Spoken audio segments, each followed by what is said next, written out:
Hi guys! Ito na yung part 2 ng SM prank ni nanay at ni tatay na ang punta pala namin ay sa groomer. So ito na nga, iniwan na ako nila dito kasi may nauna pa sa akin. Umalis si nanay at pumunta ng supermarket. Buti naman at binilhan mo ako ng biscuits, nanay. Kung hindi, kakagatin talaga kita mamaya. So ayan na nga, aba, dumaan pa pala siya sa salon at nagpapaganda. Wala naman siyang igaganda pa. O nanay, dumating ka na pala. Video-video ka lang dyan. Tinan mo yung anak mo. Mukhang basang sisiw na.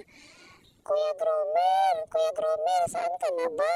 Patuyuin mo naman ako dito. Basang-basa na ako at giniginaw ako.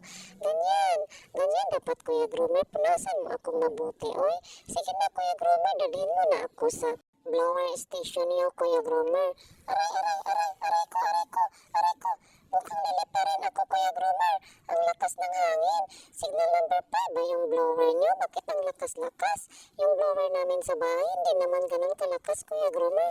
Dahan-dahan naman Kuya Gromer at baka ako ay liparin. Magagalit yan si nanay. Sige ka, dragon pa naman yan pag nagalit. Huwag mo ako sasaktan Kuya Gromer ha.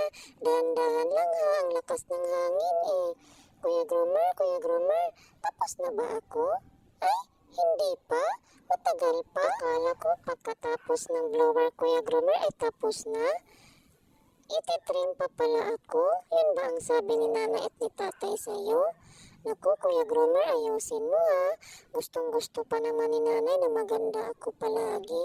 Alam niyo na, ako'y isang content creator, kaya dapat lagi daw ako maganda.